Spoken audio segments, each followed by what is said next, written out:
The oysters here used to grow wild, and they still do. They grow wild. You can walk along the shore. You can pick them by hand. Growing up, we basically lived on the water. I am Chief Ken Barlow from the Indian Island First Nation. My first time eating an oyster would have been with my uncle, Uncle Peter, which was the old chief here. And we were here in this area right here would have been a playground, and they were shucking oysters. And so me and my buddy, he said to try one. And no matter how hard we tried, we couldn't get those oysters down.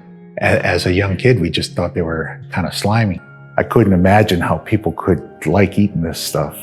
And it changed along the way because now I can't get enough of them. We picked them and even as the wild oysters became more marketable, people began to pick oysters here by hand. No boat, no equipment. So it's sort of bred into us in a way. This idea of growing oysters here is, it started way back with my uncle, with my father, and it's always been a part of us. Growing up here, it was just like we were near the water. We're in the water all the time.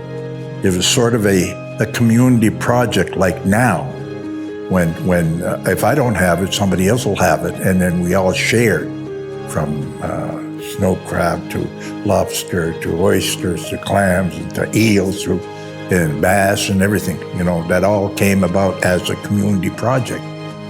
I'm Rachel Nolan. I am the Director of Aquaculture Operations here at Indian Island. I've been here for about 10 years now. Being involved in a project like this has cost me many hours, many tears, many headaches, but that is the reality, I guess, of an oyster farm. It's not easy keeping up with the routine which we usually establish every year, and we get thrown in a few storms, a few complications. The overall management of a farm like this is complicated. And then when you throw in extra challenges such as staff, and being such a small community as well, and finding the right people who are as passionate about doing this as Chief and I are, is hard. We have a population of about 200 members, a little over 200 members, roughly 105, 110 on the reserve. We're located in northeastern New Brunswick, right along the coast, in one of the most beautiful places on their eastern border. It wasn't easy going at all. It was tough because there was a lot of things that can happen. There was a lot of fatality with the oyster. Sometimes we put them in the wrong spot, overwinterize, and they get covered in sand. We didn't have overwintering sites. We were trying to find areas. We had places to grow them, but not places to store them over the winter. And that's where we lost a lot. So every year it was constant of putting money back into the farm to try to make it successful. We had shallow leases right in front of our First Nation here, which was okay for growing, but overwinterizing was a problem. And what had happened, we had to get an overwintering site, which was not in the same area. So we'd have to pick up all the cages at the end of the year and ship them over to a deeper area. We could not float the oysters there. So in the spring, we would lift them up, put them on the barge, transport the whole farm to the floating site. The province was issuing leases to other farmers, so we put a stop to that. And then we started to fight for those overwintering sites. And then we fought to turn those wintering sites into floating sites. So from there on, we didn't have to transport our cages anymore. So it saved us in time, saved us in money, just through fuel, through manpower. You almost have to go back to the beginning, because right now we are established. We have the proper vessels, the proper equipment, the proper boats, and we take safety very seriously. But when we started this way in the beginning and the farm was such a mess, we didn't have the proper equipment. We had a ton of community members come in and actually help us lift the cages one by one, haul bags on the shore. We didn't even have a slip to be able to actually back a truck up to get the oyster bags to bring them on shore into the shop. We had to manually by hand bring them up, one bag at a time, like sort of a chain, basically going up a ladder to bring the oysters into the shop. We were quite strong by the end of that year, by the way, because everything was manual. We had no measures to be able to actually use to measure the oysters to make sure they were ready for sale.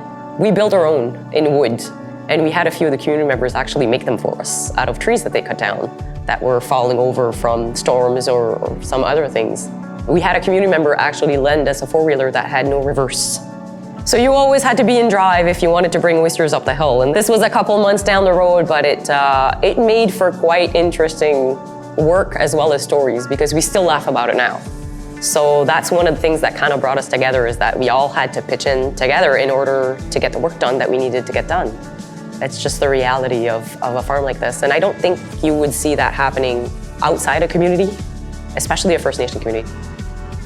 So the benefits of aquaculture, it extends the skill sets of some of our fishermen that are out there already snow crabbing and lobster. The work ethic that they have, whether it's fishing on a snow crab vessel, lobster vessel, they bring that to our First Nation, to our aquaculture. It extends the amount of employment throughout the year. A lot of fishermen will start in the spring, whether it's snow crab, and then they're done. Or they just fish the lobster, which is August and September and just the first week of October. So they're able to come and work at the farm, or previously work at the farm before they go out fishing. It extends that employment opportunity for them. We have 9 employees from the First Nation. We'd have about 7, but it's amazing with the amount of employment it creates. It puts a pride in the people, and you can really see it. They take pride in it. It's their farm. They take credit for growing to what it is. I am very proud to be an Indian Islander. I'm very proud of my chief. I'm very proud of his staff. I'm very proud of all the people that he selected to work with him. This is one of the best oysters, and this is not an overnight deal. It's been here for quite a few years. And each year, with what they have to work with, they elevate themselves a little bit. They didn't overwhelm themselves where they failed. No, they step by step, by step by step. Well, there was many times we looked at actually calling it quits, because it was just the growth that we had to make money. It took 4 years. And over that 4 years, we had to carry the cost over those 4 years, and then we'd have losses over the winter. So we sort of have to put more oysters in to sort of grow it. It was a long-term commitment, because that was the only way to make our money back. The first time I was glad we didn't quit was when we made our big sale. And then we start to see a bigger picture of marketing and realize that going from just being a grower to the marketing side of it, that's where we're going to make a lot more money. And it would have been a heck of a lot better for the First Nation. We could have purchased more equipment on our own and grown our farm even larger. So we take an oyster and we grow it from a spat. It takes us 4 years to grow it out to be sold on the market. In that 4 years, we carry the cost of growing the oyster, paying the people, buying the equipment. So in 4 years, we probably get about 50 cents an oyster. It turns over to somebody who's marketing, and then that person can sell it for $1, $1.50 or more. And so here somebody came along, picked it up off our farm, bought it from us in 1 year, and made just as much or double as much as we did. That's why the marketing is so important.